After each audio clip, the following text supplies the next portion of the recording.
نہ کوئی خوش ہو پایا نہ کوئی مطمئن ہو پایا۔ ان چیریٹیبل ہاسپٹلوں میں جائیے تو ایک تو دوائیں نہیں ملتی، ان کے یہاں بہت کم رہتی، پرچہ لکھ دیتے ہیں ڈاکٹر جائیے خرید لیجیے، اور پہلے جائیے تو انٹرنس فیس دیجیے کہ اتنی فیس، وہ کم ہی صحیح لیکن ہے تو آنے والے پر ایک بوجھ تو ہوا، اور جب بوجھ پیدا ہو گیا تو خدمت کہاں رہی؟ جب بوجھ پیدا ہو گیا تو خدمت کہاں رہی؟ نیک کام کی بات ہو رہی تھی، حضرت شیخ سعدی تعلیم دے رہے ہیں اپنے صوفی گروہ کو، اور دنیا سے نہیں مطلب ہے۔ ان لوگوں نے جتنی کتابیں لکھی ہیں وہ کسی ایڈورٹائزمنٹ یا کسی پروگرام کی تحت نہیں لکھی، ان کے ساتھ ایک گروہ موجود تھا، اس کے لیے انہوں نے اپنی باتیں لکھ دی بس، تاکہ انہی ایسے لوگوں کے کام آئے جو ان کے گروہ میں آنا چاہے، جو شامل ہونا چاہے، اور جو شامل ہے اس کے کام آوے بس، اور دنیا سے نہیں مطلب ہے۔ اس لیے کہ دنیا تو اپنے اپنے ڈھنگ سے رہی ہے۔ جو لوگ ان کے ساتھ جڑے یا جنہوں نے اپنا وقت دیا اس راستے میں، ان کے لیے یہ باتیں رہیں کہ تمہیں کس طرح رہنا ہے اور کس طرح سے اس راستے کو برتنا ہے۔ اگر نہیں برتو گے تو اس کا مطلب کہ تم نے اپنے کو جوڑ نہیں رکھا، صحیح ڈھنگ سے تم نے نہ راستے کو سمجھنے کی کوشش کی اور نہ اس کے ساتھ جینے کی کوشش کی۔ یعنی تم یہ حق نہیں رکھتے ہو کہ تمہارے ساتھ وہ فیسلٹیز موجود رہیں جو آسمانی طور پر اترتی ہیں ان لوگوں پر جو اس راستے کو پوری طرح برتتے، یہاں اس پہ چلنے کا حق ادا کرتے۔ جتنی باتیں بتائی جا رہی ہیں حضرت شیخ سعدی نے لکھی ہیں یا حضرت رومی بیان فرماتے ہیں، وہ سب پریکٹیکل کے لیے ہیں۔ ایک ایک جملہ جو بھی کام کا ہو اور تعلیم دی جا رہی ہو اس لیے ہوتی ہے کہ باطن کی راہ پہ چلنے والا اسے اپنی زندگی میں اتار لے اور اس پر پوری طرح عمل کرے، اسے اپنی زندگی میں اتار لے اور اس پر پوری طرح عمل کرے۔ اگر سنا اور جان گیا کہ ہمیں کیا کرنا ہے، ایک سب سے بڑی دشواری یہ ہے اس راستے میں کہ جان گیا کہ ہمیں کیا کرنا ہے، اور اس کے بعد اگر اس نے آنکھ بند کی اس طرف سے تو آسمانی عذاب کا شکار ہوتا ہے، ہر حالت میں ہوگا۔ جب باتیں بیان کر دی گئیں، طریقہ سمجھا دیا گیا کہ اس طرح رہنا ہے، اس طرح جینا ہے، اس طرح اس راستے کو برتنا ہے، اس پر چلنے کا حق اس طرح ادا کرنا ہے، اگر سن لینے کے بعد، جان جانے کے بعد کسی نے اس طرح نہ برتا، سنی انسنی کی، تو وہ یقیناً عذاب کا شکار ہوتا ہے۔ یہ دستور ہے غیب کا، یہ دستور ہے غیب کا۔ اتنے ہی وقت تک رخصت ہے، چھٹی ہے جب تک کہ نہیں جانتا، اور جس وقت کی بتا دیا گیا، سمجھا دیا گیا کہ کن کن چیزوں سے اپنے کو جوڑ کے رکھنا ہے اور اس زندگی کو باطنی طور پر کس طرح برتنا ہے، باطنی طور پر کس طرح برتنا ہے۔ اور پھر اگر چشم پوشی کرتا ہے، آنکھ بند کرتا ہے اور دھیان نہیں دیتا ہے، یا ابھی سنا اور بھول جاتا ہے. ایسے ابھی تھوڑی دیر بعد ہم پوچھیں اگر 2-3 گھنٹے بعد تو کچھ ذہن میں موجود نہ رہے گا.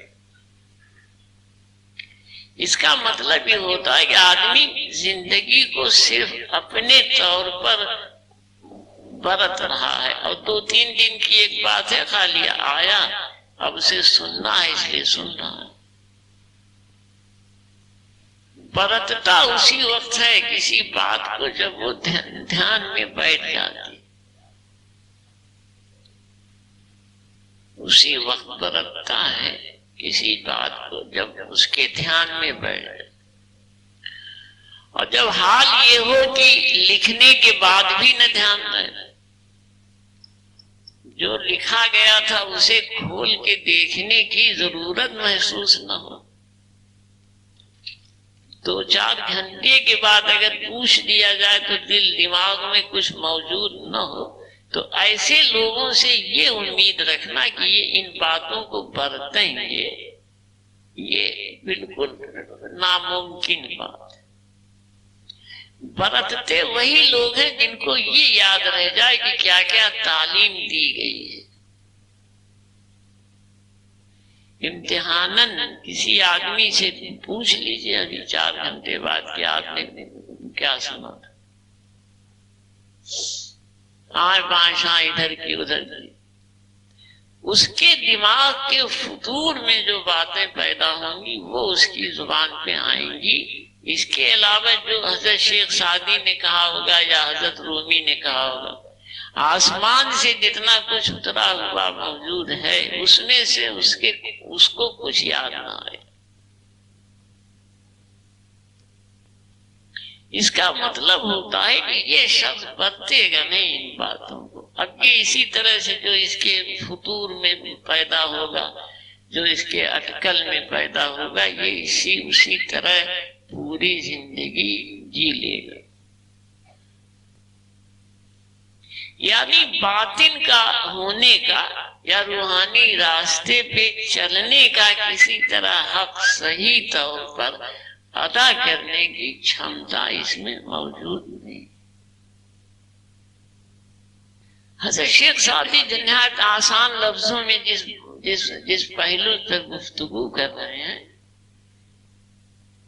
نہایت اہمیت رکھتا ہے. باطن کو بنانے میں، باطن کی پاکی صفائی میں، روح کی زندگی پانے میں، آدمی کی زندگی پرسکون گزرے زمین پر، اس سلسلے میں اس کے ارد گرد ٹھنڈک موجود ہو، اس باری میں جس ماحول میں وہ موجود ہو اس میں ہریالی اور خوشبو موجود ہو، کسی طرح کا کوئی تنازع، کسی طرح کا کوئی جھگڑا، کسی طرح کا کوئی مناقشہ، جھائیں لڑنا، منہ بگاڑنا موجود نہ ہو، نہایت پرسکون ماحول ہو. اور جب پرسکون ماحول ملتا ہے تب انسان کی پرورش ہوتی. ایسے گھروں میں جہاں دنگا فساد جھگڑا روز کی جھیک موجود ہو، وہاں ہر آدمی ڈس بیلنس ہوتا ہے، دماغی توازن اس کا درست نہیں. اس کی سوچ میں غصہ ہوگا، اس کی سوچ میں بہت سی چیزیں ہوں گی جو نقصان پہنچاتی. تو ایک پہلو بیان کر کے حضرت شیخ سعدی نیکی کرنے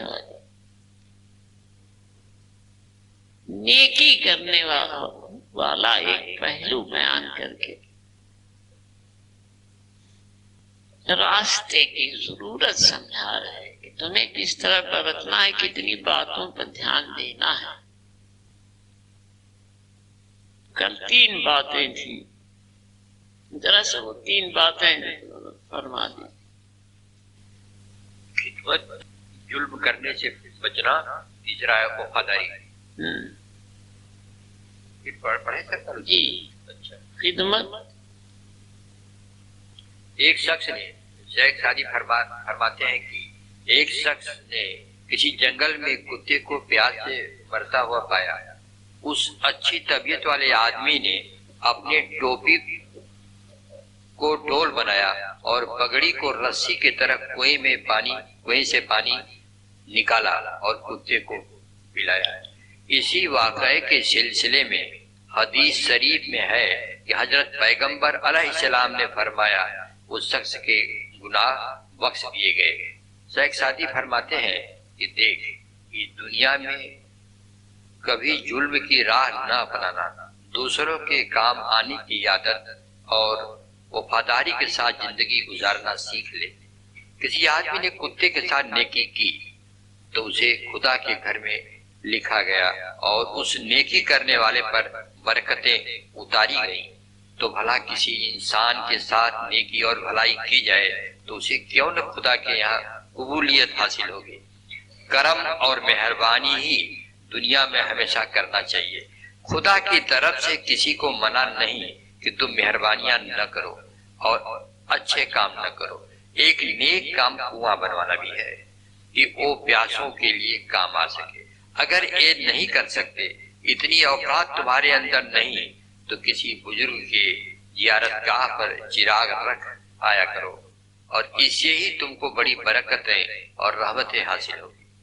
کسی پریشان حال آدمی کے ہاتھ پر تھوڑا سا ہی پیسہ رکھ دو تو کسی دولت مند آدمی کا بہت کچھ خرچ کر دینے سے بہتر اور بڑھ کر ہوگا. طاقت کے مطابق ہر شخص بوجھ اٹھاتا اور لے جاتا ہے. ایک چینٹی کے لیے غور کرو، ٹڈی کا پیر ہی ڈھونا کتنی برداشت سے اٹھانے کا قابل تعریف کام ہے. اے بھلے آدمی، آج سے شروع ہے سرکاری سینٹنس، اے بھلے آدمی تو مخلوق کے ساتھ نیکی کرتا کہ زمین پر اترنے والے جلال کے سخت حالت سے تجھ کو بچایا جائے.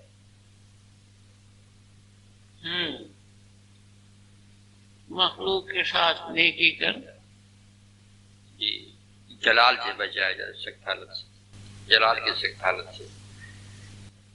اترنے والے اس اثر سے جس کے ذریعے زمین پر ٹوٹ پھوٹ پیدا ہوتی ہے، اس اثر کے ذریعے ٹوٹ پھوٹ پیدا ہوتی ہے، اس سے بچانے کے لیے ایک طریقہ، اس سے بچنے کے لیے ایک طریقہ بیان کیا جائے. آدمی جا رہا ہے کہیں، کسی جھپٹ میں آ گیا، کسی ایسے گروہ میں پہنچ گیا انجانے طور پر جس کے بارے میں معلوم نہیں، دوستی ہو گئی اور اس دوستی کے ذریعے نقصان پہنچا. یہ جلال کی وہ جھپٹیں ہیں، جلال کی وہ جھپٹیں ہیں جو موجود رہتی ہیں اکال کے طور پر. حیضہ کسی گاؤں میں پھیلا ہو، اس طرف جانے سے لوگ بچتے رہے ہیں اس لیے کہ اکال گھیر لے گا. نہ آئی ہوئی بھی آ جائے گی.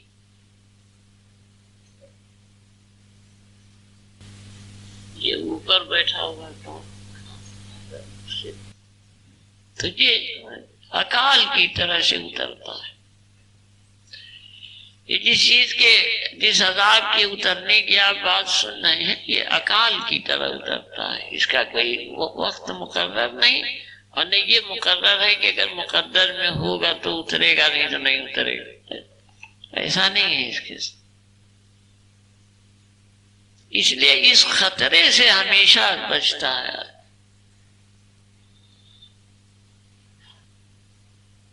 اس خطرے سے ہمیشہ بچتا ہے. تو حیضہ جب پھیلتا تھا تو منع کرتے تھے کہ اس طرف مت جاؤ، چاہے عمر کتنی لمبی ہو. یہ خیال رکھیے گا، اس طرح کے اکال میں جب آدمی پھنستا ہے تو پھر وہ عمریں اس کی سمٹ آتی ہیں.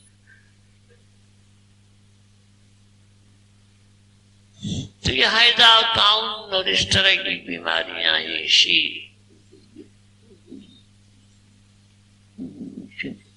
حلال کے ساتھ جڑی ہوئی رہی.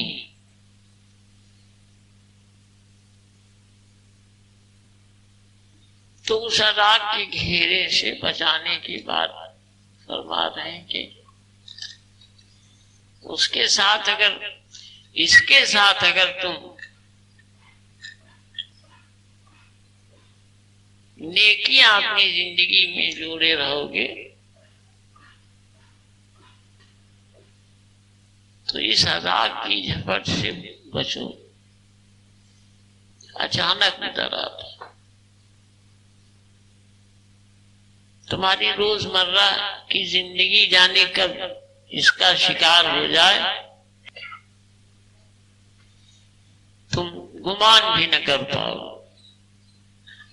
تمہیں علم بھی نہ ہو پائے گا وہ اس راستے میں اس عذاب کا شکار ہو جائے گی. لیکن اس سے بچانے کے لیے، اس سے بچنے کے لیے ایک طریقہ بیان کر رہے ہیں کہ نیک کام کرو، نیکی کی. نیکی کرنے کے سلسلے میں بات کر رہا تھا کہ نیکی کرنا اس کے کتنے پہلو رہے ہیں اور کس طرح کس بات کو کہیں گے کہ یہ نیکی کی گئی.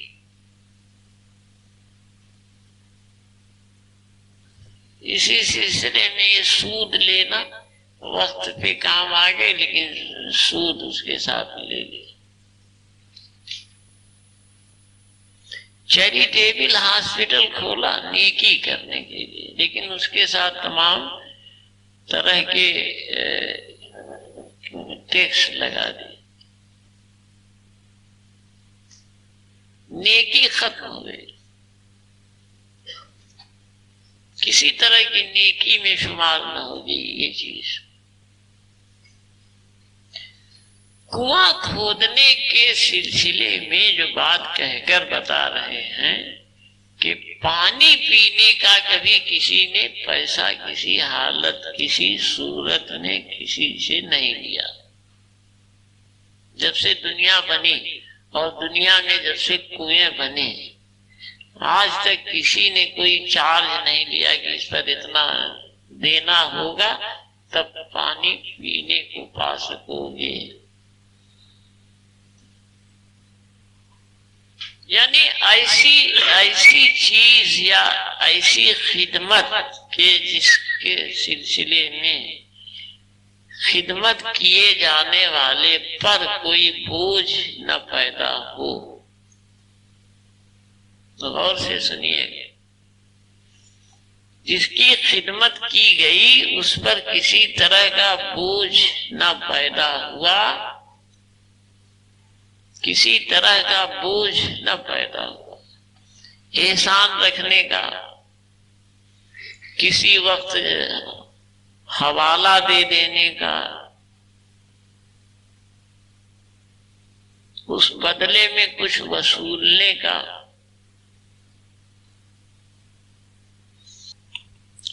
بوجھ نہ پیدا ہوا کسی. اس کا نام خدمت.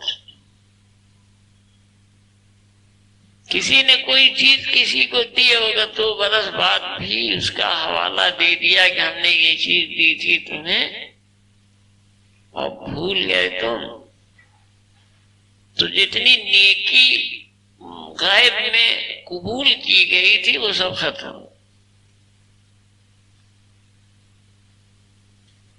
بوجھ آ گیا اس پر، جس کے ساتھ نیکی کی گئی تھی اس پہ بوجھ آ گیا. بوجھ کا آ جانا نیکی ختم کر دیتا ہے، اس کا خیال رکھیے گا. وہ ذہنی بوجھ آ گیا، دماغی آ گیا، جسمانی آ گیا، کسی طرح کا کوئی بوجھ آ گیا تو تو اس نے کی گئی نیکی ختم کر دی. اب اس کا صلہ کچھ نہیں، غیب سے اس کا صلہ کچھ نہیں.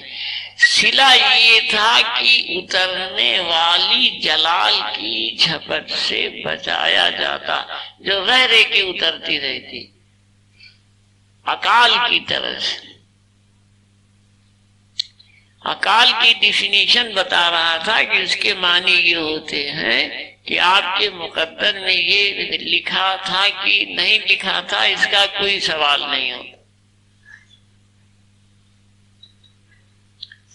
آپ کے لیے اس کا حکم آپ کی جنم کنڈلی میں ہے یا نہیں ہے، اس کا کوئی سوال نہیں ہے. اچانک گرفت میں آتا ہے.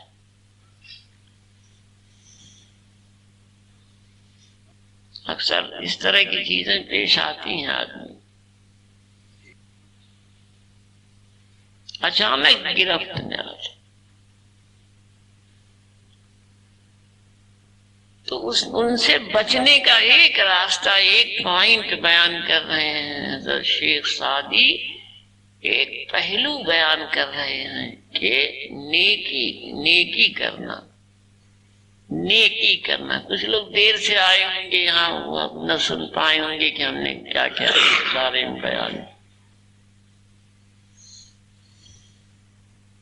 اور جو لوگ بیٹھے ہوئے سن رہے تھے ان کے بھی ذہن میں اب نہ ہوگا کہ نیکی کرنے کے کتنے پہلو ہم نے بیان کیے تھے.